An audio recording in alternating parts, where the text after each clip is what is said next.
நண்பர்களே, உங்கள் அனைவருக்கும் என் அன்பான வணக்கம். இது ஷர்மிளா பிராங்கோவின் முடிந்த தவறும் தொடரும் சரியும் நீயே நாவல் பகுதி 1. வாங்க ஃப்ரெண்ட்ஸ், கதைக்குள்ள போலாம். முகிலன் ஒரு கம்ப்யூட்டர் இன்ஜினியர். அவனுக்கு தமிழ்ச்செல்வி என்று ஒரு சகோதரி இருக்கிறாள். அவனது அப்பா பரமானந்தம் ஒரு தனியார் நிறுவனத்தில் வாட்ச்மேனாக வேலை பார்த்து கொண்டிருக்கிறார். முகிலன் வேலையில் சேர்ந்ததும் தன் அப்பாவை வேலையை விட்டு விடுமாறு கூறினாலும், உங்களை படிக்க வச்சதுல கொஞ்சம் கடன் இருக்கு, அதுக்கான வட்டியை நான் கொடுத்துட்டு இருக்கேன் இல்லையா, என் சம்பளத்துல அந்த வட்டியாவது அடைஞ்சு போகும், அதனால நான் வேலைக்கு போறேன், கடன் எல்லாம் தீர்ந்ததுக்கு அப்புறமா நான் வீட்லயே இருக்கேன் என்று கூறி இப்போதும் அவர் வேலைக்கு சென்று கொண்டுதான் இருக்கிறார். முகிலனும் தமிழ்ச்செல்வியும் இரட்டையர்கள். தமிழ்ச்செல்வி ஒரு தனியார் பள்ளியில் ஆசிரியையாக வேலை பார்த்து கொண்டிருக்கிறாள். அழகும் குணமும் அவளுக்கு கொஞ்சம் அதிகமே. அவளது அழகையும் குணத்தையும் பார்த்து 8-10 இடத்தில் இருந்து பெண் கேட்டு வந்து விட்டார்கள். ஆனால் சிறு வயதில் இருந்தே வறுமையிலேயே வளர்ந்ததால் திருமணத்திற்கு பிறகாவது தன் சகோதரி வசதியான ஒரு வாழ்க்கை வாழ வேண்டும் என்ற ஆசையில் வந்த அனைத்து வசதி இல்லாத மாப்பிள்ளைகளையும் வேண்டாம் என்று தவிர்த்து விட்டான் முகிலன். அப்படி இருக்க அப்பா அவரது தகுதிக்கு ஏற்ற ஒரு மாப்பிள்ளையை பார்க்க, வேண்டாப்பா, தமிழோட கல்யாணத்தை நான் நடத்துறேன் என்று அவன் கூற, இல்ல முகிலா, இது நம்ம வசதிக்கு ஏத்த இடம், வரதட்சணையும் கம்மி என்று அப்பா கூற, அப்பா, தமிழ் போற இடத்துலயாவது நிம்மதியா சந்தோஷமா வறுமையுடன் நிழல் படாத இடத்துல வாழட்டுமே என்று முகிலன் கூற, அதுக்கு எக்கச்சக்கமா செலவாகுமேப்பா என்று அப்பா இழுக்க, அப்பா அதை நான் பாத்துக்கிறேன், நல்ல இடமா பார்த்து நான் தமிழ கல்யாணம் பண்ணி கொடுக்கிறேன் என்று அவன் கூற, அப்பா பரிதாபமாக அவனை பார்த்தார். இல்ல முகிலா, உன்னுடைய படிப்புக்கும் தமிழ் படிப்புக்கும் நான் என்னுடைய ஃப்ரெண்டு பால்ராஜ் கிட்ட இருந்து கிட்டத்தட்ட 5 லட்சம் வரைக்கும் கடன் வாங்கி இருக்கேன்பா. வட்டிய அப்பப்ப குடுத்துட்டு தான் வரேன், ஆனா எல்லா மாசமும் வட்டி குடுக்கறது இல்ல. எனக்கு கிடைக்கிற சம்பளத்துல என்னால சரியா வட்டி கட்ட முடியல. இடையில வட்டி கொடுக்க தவறும் போது அவனும் பரவாயில்லடா, அப்புறமா பாத்துக்கலாம் அப்படின்னு தான் சொல்லுவான். அந்த கடன் வேற அடைக்கணும்பா. இதுக்கிடையில தமிழுக்கு பெரிய இடத்துல மாப்பிள்ள பார்த்தா எப்படிப்பா? இதுல வேற நீ வீடு கட்ட ஹவுசிங் லோன் எடுத்திருக்க, அதுல பாதி தான் கட்டி முடிச்சிருக்க, அந்த பாதியும் கட்டணும் இல்லையா? அப்படி இருக்கும்போது தமிழுக்கு பெரிய இடம் பார்த்தா எப்படிப்பா? அந்த கடன், இந்த கடன், அப்புறம் நான் வாங்கின கடன், இதெல்லாம் உன்னால எப்படிப்பா கட்ட முடியும்? இப்ப வந்திருக்கிற வரன் நல்ல வரன் தான், நம்ம வசதிக்கு ஏத்த வரன்.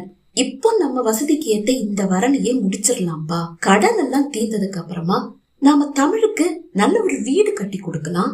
அது போதாதா? அதெல்லாம் சரிப்பட்டு வராதுப்பா. தமிழ நல்ல இடத்துல கட்டி கொடுக்கணும், அத நான் பாத்துக்கிறேன், நீங்க அந்த கவலையை விடுங்க. அதுக்கு இல்லப்பா, எல்லா பாரத்தையும் தூக்கி உன் தலையில வைக்கிற மாதிரி என் மனசுல ஒரு உறுத்தல், அதுதான். அப்ப நான் வேலையில சேரும் போது எனக்கு 1 lakh தான் சேலரி, இப்ப 3 lakh வாங்குறேன். கடனை எல்லாம் நான் ஈஸியா கட்டிடுவேன்பா. நான் நல்ல ஒரு டாக்டர் மாப்பிள்ளையா பாத்துட்டு இருக்கேன், ஒரு வரன் அமைஞ்சிருக்கு, நம்ம டாக்டர் மாப்பிள்ளைக்கு தமிழ கட்டி கொடுக்கலாம். இல்லப்பா, அதுக்கு அவங்க நிறைய எதிர்பார்ப்பாங்கல்ல. அப்பா, அதையெல்லாம் நான் பாத்துக்கிறேன்ப்பா. அவ போற இடத்துல சந்தோஷமா இருக்கணும், அவ்வளவுதான். அவளுக்கு 101 சவரன் போட்டு நல்லபடியா கல்யாணத்தை முடிச்சு வைக்கணும், இது என்னுடைய ஆசைப்பா. முதல்ல வீடு கட்டாம தமிழ் கல்யாணத்தை தான் நான் முடிச்சிருப்பேன். ஆனா தமிழ் தான், நீதான் வீடு கட்டணும்னு ஆசைப்பட்டல, முதல்ல வீடு கட்டு, உன் கூடயும் அப்பா கூடயும் நம்ம சொந்த வீட்டுல சந்தோஷமா நான் ஒரு 1-2 வருஷமாவது இருந்துட்டு அதுக்கப்புறமா என் புகுந்த வீட்டுக்கு போறேன்னு அவ அவளுடைய ஆசையை சொன்னதாலதான் முதல்ல நான் வீடு கட்டினேன். நீங்க சொன்னது மாதிரி வீட்டு கடன் பாதி தான் அடைஞ்சிருக்கு, ஆனா நான் பாத்துக்கிறேன்ப்பா, எந்த பிரச்சனையும் இல்ல என்று கூறிய அப்பா வாயை அவன் மூடினாலும் அப்பா திருத்திருவென விழித்து கொண்டே அவன் அருகில் இருந்து எழுந்து செல்ல, அவருக்கு வேறு ஏதும் பிரச்சனை இருக்கிறதா என்ற சந்தேகம் முகிலன் மனதில் எழுந்தாலும் தமிழுக்கு வரன் பார்க்கும் முயற்சியில் இருந்தவன் அதை பற்றி அதிகம் யோசிக்கவே இல்லை. முகிலன் தமிழ்ச்செல்விக்கு அப்பா மட்டும்தான். அவர்கள் 10ஆம் வகுப்பு படித்துக் கொண்டிருக்கும் போது அவர்களது அம்மா தனலட்சுமிக்கு தீராத காய்ச்சல். காரணம் அறிய நடத்திய பரிசோதனை முடிவுகள் அவருக்கு இரத்த புற்றுநோய் என்று காட்ட, இறுதி கட்டம் என்றும் மருத்துவர்கள் கூற, ஆனாலும் அம்மாவை காப்பாற்றும் முயற்சியில் அம்மா நகைகள், இருந்த ஒரே ஓடு வீடு அனைத்தையும் இழந்து அம்மாவுக்கு சிகிச்சை பார்த்தாலும் அம்மாவையும் இழந்து விட்டனர். அதன் பிறகு தாய்க்கு தாயாக, தந்தைக்கு தந்தையாக இருந்து முகிலன் தமிழை பார்த்து கொண்டது அப்பா பரமானந்தம் தான். அவரது வாட்ச்மேன் வேலையை வைத்துக் கொண்டு முகிலன் தமிழ் படிப்பு, வீட்டு வாடகை, வீட்டு செலவு அனைத்தையும் கொண்டு செல்ல முடியாத நிலையில்தான் தன் நண்பன் பால்ராஜ் முன் வந்து உதவ நல்லபடியாக இருவரையும் கரை சேர்த்து விட்டார். இனி தமிழ்ச்செல்வியின் திருமணம், அதையும் முடித்து விட்டால் முகிலனின் ஊதியத்தை வைத்து விரைவாகவே கடனை அடைத்து விடலாம் தான். ஆனால் அவர் நினைத்ததையும் மீறி வேறு ஏதேதோ அல்லவா நடந்து கொண்டிருக்கிறது. அதை முகிலனிடம் கூறவும் முடியாமல், கூறாமல் இருக்கவும் முடியாமல் அவர் தவிக்கும் தவிப்பு அது அவருக்கு மட்டுமல்லவா தெரியும். முகிலன் விரும்பியது போன்றே தமிழுக்கு நல்ல ஒரு வரன் அமைந்து விட்டது. ஒரு மருத்துவரை தான் அவளுக்கு மணமகனாக தேர்வு செய்திருக்கிறான் முகிலன். அவர்களும் அது வேண்டும் இது வேண்டும் என்று எதுவும் கேட்கவில்லை. முகிலனாக என்ன செய்வதாக கூறினானோ அதை மட்டுமே செய்கிறார்கள். திருமண ஏற்பாடுகள் அனைத்தும் நடந்தேறிக் கொண்டிருக்கிறது. இன்னும் ஒரு மாதத்தில் தமிழுக்கு திருமணம் நடக்கவிருக்கிறது. ஏனென்று தெரியவில்லை, அப்பா முகத்தில் எந்த சந்தோஷமும் இல்லை. ஒருவித பதற்றத்தோடும் கலவரத்தோடும் எதையோ பறிகொடுத்தவர் போல் சிந்தனையிலேயே மூழ்கி இருப்பவர் யாரிடமும் ஒன்றும் பேசாமல் எங்கோ வெறித்து பார்த்தபடியேதான் வீட்டில் இருக்கும் நேரங்களில் இருக்கிறார். அதை கவனித்த முகிலனும் தமிழ்ச்செல்வியும் அப்பாவிடம் இந்த ஞாயிற்றுக்கிழமை இதை பற்றி பேசிவிடுவது என்று தங்களுக்குள் பேசி முடிவு செய்து விட்டனர். ஞாயிற்றுக்கிழமையும் வந்துவிட்டது. அப்பா காலை உணவை முடித்துவிட்டு அவரது அறைக்கு சென்று எங்கோ வெறித்து பார்த்தபடி படுக்கையில் சாய்ந்து அமர்ந்துவிட முகிலனும் தமிழும் அவரது அறைக்கு வந்தனர். ஆனால் அதை கூட அவர் அறியவில்லை. அந்த அளவு அவர் மனதில் ஏதோ குழப்பமும் பதற்றமும் எண்ணங்களும் ஓடிக்கொண்டே இருக்கிறது. அவர் அருகில் வந்த இருவரும் அப்பா என்று அழைக்கும் போதுதான் இருவரும் தன் முன் நிற்பதை அவர் பார்க்கிறார். அட நீங்களா, என்னப்பா என்று கேட்டவர் படுக்கையில் நேராக நிமிர்ந்து அமர்ந்தார். நாங்க வந்தது கூட தெரியாம அப்படி என்னப்பா யோசனை உங்களுக்கு? முகிலன் கேட்க, யோசனையா? அதெல்லாம் எதுவும் இல்லப்பா. ஆமா, என்ன விஷயம்? 2 பேரும் ரூமுக்கே வந்திருக்கீங்க. அப்பாவின் வாய் மட்டுமே எந்த பிரச்சனையும் இல்லை என்று கூறுகிறது. முகத்தில் பதற்றமும் கலவரமும் மாறி மாறி போட்டி போடுகிறது. அப்போது அவரது செல்போன் ஒலிக்க அவர் நடுங்கியதை இருவரும் கண்டனர். படுக்கையில் அவரது அருகில் இருக்கும் செல்போனை எடுத்தவர் அழைக்கும் நபரின் பெயரை பார்த்து பயத்தில் நடுங்குவதை கண்ட இருவரும் ஒருவரை ஒருவர் பார்த்து கொள்ள அவர் தயங்கியபடியே அழைப்பை ஏற்றார்.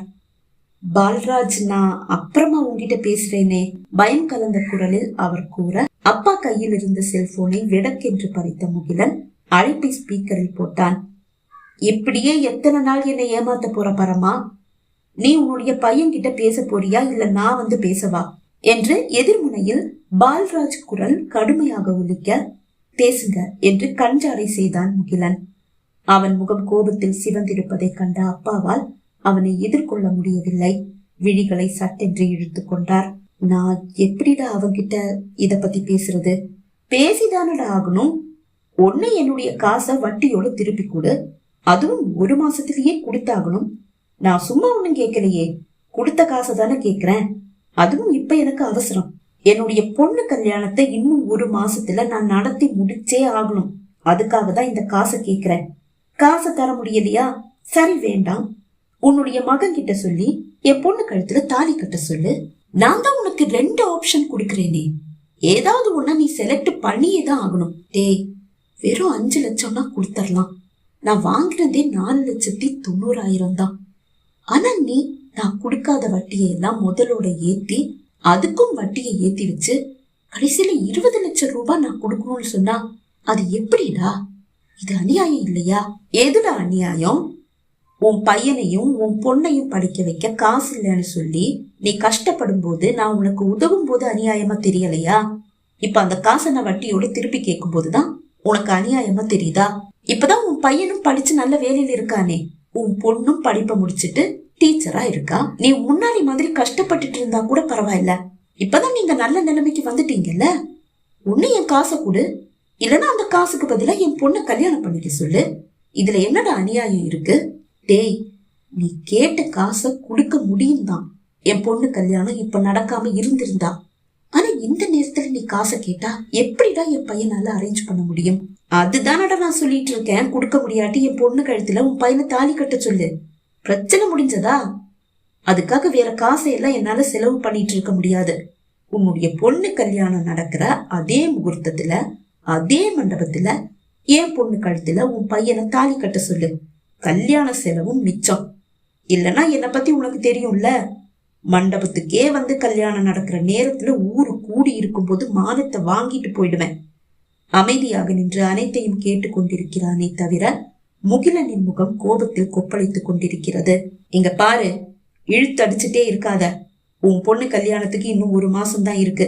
நீ பத்திரிக்கை வைக்கிறதுக்கு முன்னாடி என் பொண்ணு கல்யாணத்துக்கு நானும் பத்திரிக்கை வைக்கணும். ஒண்ணு உன் பையனோட என் பொண்ணுக்கு கல்யாணம், இல்லையா நான் பார்த்து வச்சிருக்கிற மாப்பிள்ளையோட என் பொண்ணுக்கு கல்யாணம். இது 2ம் உன் கையில தான் இருக்கு. சீக்கிரமா ஒரு முடிவை எனக்கு சொல்லு என்று கூறி அழைப்பை துண்டித்தார் பால்ராஜ். கோபமாக அப்பாவையே பார்த்து கொண்டிருந்த முகிலன், அப்பா இங்க என்ன நடக்குது என்று கேட்டான். சாரிப்பா, உங்க 2 பேர்கிட்டையும் இந்த விஷயத்தை எப்படி சொல்றதுன்னு தெரியாம தவிச்சிட்டு இருந்தேன். சொல்ல பயமா இருந்தது. இதை எங்க கிட்ட இருந்து மறைக்கிற விஷயமாப்பா? இவர் மண்டபத்துக்கே வந்து அந்த இடத்துல உங்க மானத்தை வாங்கினா நல்லாவா இருந்திருக்கும்? அப்பாவால் பேச முடியவில்லை. சரி, அதையெல்லாம் விடுங்க. இவர்கிட்ட இருந்து நீங்க சரியா எவ்வளவு வாங்குனீங்க? 4,90,000 தான்ப்பா வாங்கினேன். அதையும் மொத்தமா வாங்கல. 50,000, 1 லட்சம் இப்படி அப்பப்ப வாங்கினதுதான்ப்பா. நீங்க வட்டியே குடுக்கலையாப்பா? வட்டி கொடுத்தேன்ப்பா. ஆனாலும் எல்லா மாசமும் என்னால கொடுக்க முடியல. அப்படி பார்த்தா கூட ஒரு 10, 12 இல்ல ஒரு 15 மாசம் தான்ப்பா வட்டி கட்டாம இருந்திருப்பேன். அப்படி இருக்கும்போது எப்படிப்பா 20 லட்சம் ஏறும்?